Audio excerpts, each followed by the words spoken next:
नमस्कार दोस्तों, मैं सुमित मिश्रा स्वागत करता हूं एक बार फिर से आप सभी का एमजेटी एजुकेशन में। एक बड़ी अपडेट आई है। ट्रंप ने अब बदला लेने की बात की घोषणा कर दी है।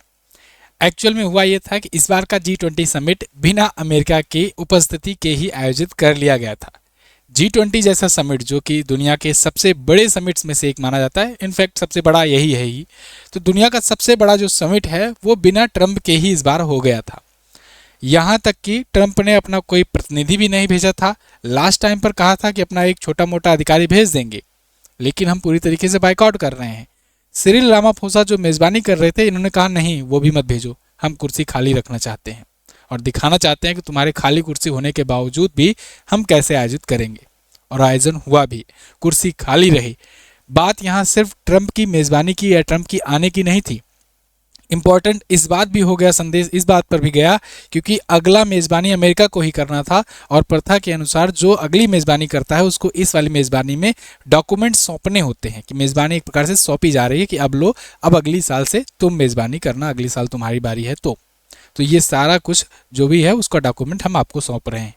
लेकिन जब वो देश अवेलेबल ही ना हो जिसको मेज़बानी करनी है, यानी अगली बार अमेरिका को मेज़बानी करनी हो और अमेरिका अवेलेबल ही ना हो, तो वो डॉक्यूमेंट किसको सौंपा जाएगा? इन्होंने कहा हम खाली कुर्सी पर दे देंगे और खाली कुर्सी पर ही रख दिए। तो इस बार मेज़बानी जो हुई काफ़ी इंटरेस्टिंग रही, काफ़ी कंट्रोवर्शियल भी रही। ट्रंप शामिल नहीं हुए, खाली कुर्सी को मेज़बानी दी गई। अगली बार ये मेज़बानी करने वाले हैं। अब ऐसे में अब इनका बयान आया है। ट्रंप ने कहा कि अगली साल जब मेज़बानी होगी तो हम साउथ अफ्रीका को न्योता ही नहीं देंगे, इन्विटेशन ही नहीं देंगे, क्योंकि इस बार साउथ अफ्रीका इन्विटेशन तो दिया था लेकिन अमेरिका बाइकआउट कर दिया था। लेकिन अमेरिका लास्ट टाइम पर एक अधिकारी को भेजा कि भाई मेज़बानी सौंपने के लिए एक अधिकारी को, रिप्रेजेंटेटिव को भेज देंगे। साउथ अफ्रीका ने उसको भी मना कर दिया था। तो इसी बात से खिन्न है ट्रंप। ट्रंप ने पोस्ट करके बताया कि हम न्योता नहीं देंगे। तो अब इस पर साउथ अफ्रीका ने भी प्रतिक्रिया दी है। साउथ अफ्रीका ने कहा है कि ये निराशाजनक है, इनका जो पोस्ट है, ये किस तरफ ले जा रहे हैं दुनिया, देख ही रहे हो आप, वगैरह वगैरह। खैर, साउथ अफ्रीका G20 की मेज़बानी किया है, इसको सब कुछ डिटेल में जानेंगे। G20 होता क्या है, कितना इंपॉर्टेंस रखता है, इसको जानेंगे आज की वीडियो में। तो चलिए वीडियो की शुरुआत करते हैं। चैनल को सब्सक्राइब ज़रूर कर दीजिए, क्योंकि ऐसी ही वीडियोज़, इन्फॉर्मेटिव और एजुकेशनल कंटेंट मैं आपको इस चैनल पर देता रहता हूँ। तो आप सब्सक्राइब किए रहोगे तो वीडियो का नोटिफिकेशन आप तक पहुँच जाया करेगा। फ्री में है, सब्सक्राइब का बटन है, उसको दबाइए। तो देखिए, साउथ अफ्रीका ने इस बार G20 की मेज़बानी की है। G20 यानी ग्रुप ऑफ 20, यानी 20 का देश या 20 का ग्रुप। लेकिन एक्चुअल में इसमें 20 नहीं, अब संख्या 21 हो गई है जब से भारत ने मेज़बानी करी है। टेक्निकली अगर इसे कहें तो G21 कहना चाहिए, लेकिन G20 पॉपुलर हो गया है तो इसलिए G20 ही कहेंगे।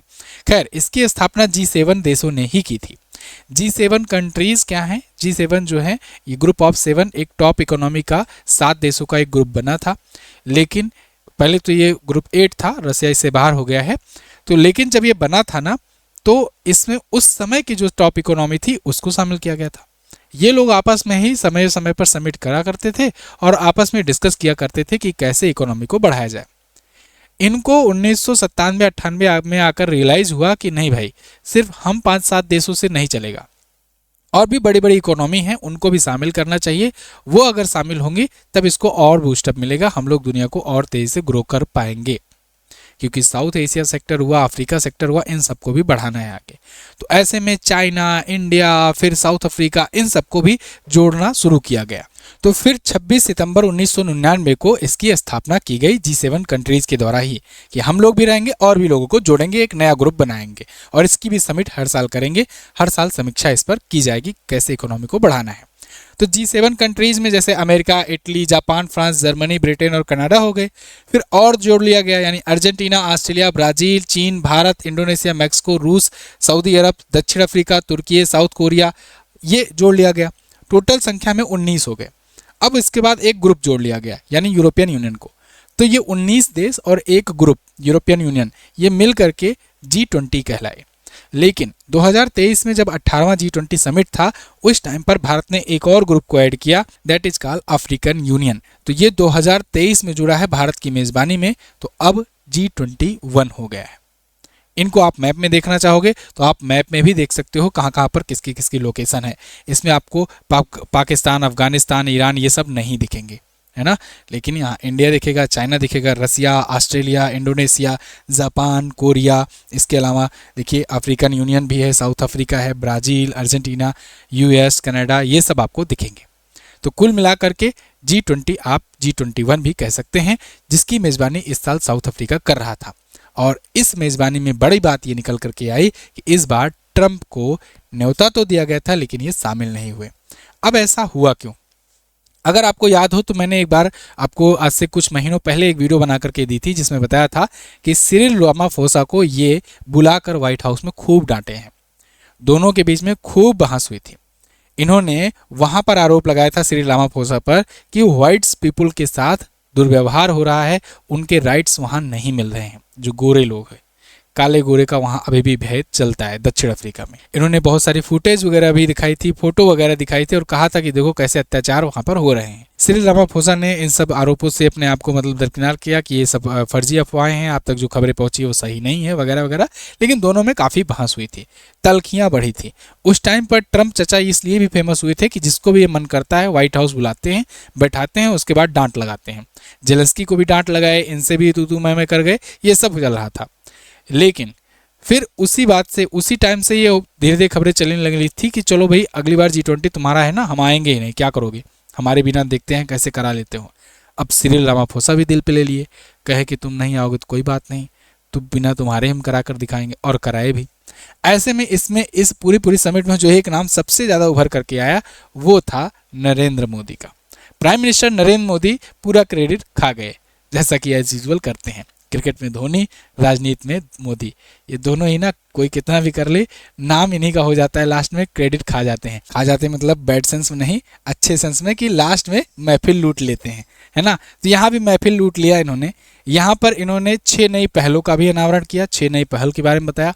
साथ ही साथ में पीएम मोदी ने यह भी कहा कि अब तक जो G20 चल रहा था, चलो ठीक है, इकोनॉमी तो बढ़ रही थी, लेकिन बहुत ज़्यादा अनदेखा भी चल रहा था अफ्रीकी देशों के साथ, खास करके वो हम लोगों ने ऐड कराया, क्योंकि भारत की मेज़बानी में G20 में ही शामिल किया गया अफ्रीकन यूनियन को।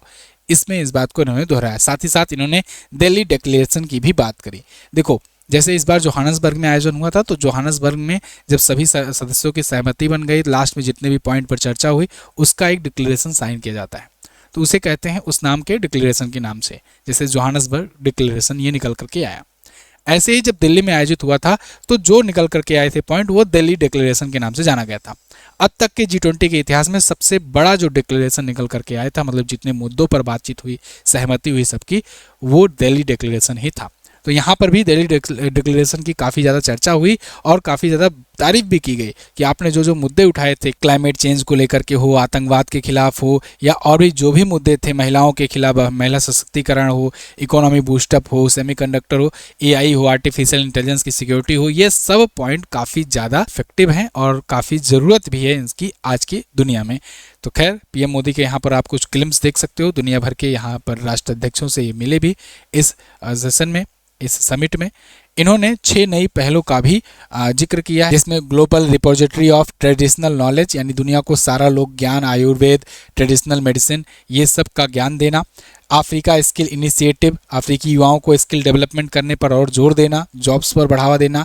Global initiative against drugs terror nexus, जो टेरर नेक्सस है, आतंकवादी घटनाएं हैं, इनको खत्म करना, ड्रग के खिलाफ लड़ाई लड़ना। ये सब मैं आपको, अगर आपको याद हो तो मैंने 27 नवंबर की वीडियो में भी चौथा क्वेश्चन आपको बताया था 6 नई पहलों के बारे में, उसमें भी मैंने पूरा डिटेल्स बताया था। वैश्विक पारंपरिक ज्ञान, अफ्रीकी कौशल, स्किल बढ़ाना, वैश्विक स्वास्थ्य सेवा प्रतिक्रिया दल, नशीली दवाएं, आतंकवाद का गठजोड़, सैटेलाइट डाटा पार्टनरशिप, महत्वपूर्ण खनिज चक्रीयता, ये 6 पॉइंट्स जो है इन्होंने दिए थे। इसके बाद इसी समिट में भारत और ऑस्ट्रेलिया और कनाडा तीनों के बीच में, यानी कि CIA कनाडा, इंडिया और ऑस्ट्रेलिया, है ना, वो वाला CIA नहीं, अमेरिका वाला, तो इनके बीच में एक नई पार्टनरशिप भी हुई है। इस पार्टनरशिप को SCIT कहा जा रहा है। SCIT प्रौद्योगिकी और नवाचार साझेदारी की शुरुआत हुई है। ये मैंने आपको 26 नवंबर की वीडियो में 8वां क्वेश्चन बताया हुआ था। तो डेली करंट अफेयर में मैं स्टेप बाय स्टेप करके आपको सब कुछ कवर कराता ही हूँ, है ना, कोई भी पॉइंट छूटता नहीं, यही कारण है 100% क्वेश्चन आपके मैच करते हैं। तो देखिए, ऑस्ट्रेलिया, भारत और कनाडा के बीच में एक नया समझौता हुआ है, एक नया मतलब कि गठजोड़ हुआ है, एक नया गठबंधन हुआ है, और इसके तहत ये लोग आपस में हरित ऊर्जा, इनोवेशन, आपूर्ति श्रृंखला, टेक्नोलॉजी शेयरिंग, ठीक है, ये सब आपस में शेयर करेंगे और इस ग्रुप को आगे ले जाएंगे। याद होगा आपको, जब भारत ने मेजबानी करी थी 2023 में, तो भारत ने एक आईमैक नाम से शुरुआत की थी। ये क्या था? India middle east European economic corridor. तो एक नए कॉरिडोर की शुरुआत की थी भारत ने।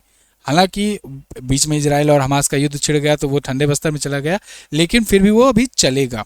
वो कॉरिडोर अगर बन जाता है तो भारत काफ़ी ज़्यादा तेज़ी से एक्सपोर्ट और इंपोर्ट कर पाएगा, भारत का बहुत ज़्यादा ट्रेड बढ़ जाएगा इन देशों से, यूरोप में, ठीक है ना। तो ये सब हुआ था। खैर, इसके बाद फिर दिल्ली डिक्लेरेशन की तारीफ भी हुई खूब कि महिला सशक्तिकरण, डिजिटल लिटरेसी, क्लाइमेट फंड, ये सब जो पॉइंट थे वो काफ़ी कमाल के थे। यूएनएससी में सुधार की बात एक बार फिर से भारत ने उठाई। मतलब चल रहा है समिट अफ्रीका में, लेकिन लीड कर रहा है एक प्रकार से भारत ही। तो यहाँ पर यूएनएससी में भारत की सदस्यता के लिए यहाँ पर भी सब लोगों ने सहमति दी कि हाँ, यूएनएससी में सुधार किए जाने चाहिए और भारत को और ज़्यादा तवज्जो देनी चाहिए, या इनडायरेक्टली कहें वीटो पावर देनी चाहिए भारत को भी। भारत दुनिया की सबसे बड़ी डेमोक्रेसी है, सबसे बड़ा पॉपुलेशन वाला देश है, और इसलिए, और इस समय चौथी सबसे बड़ी इकोनॉमी भी है, तीसरी बनने वाले हैं। तो ऐसे में भारत भी अपना प्रभुत्व कायम रखना चाहता है।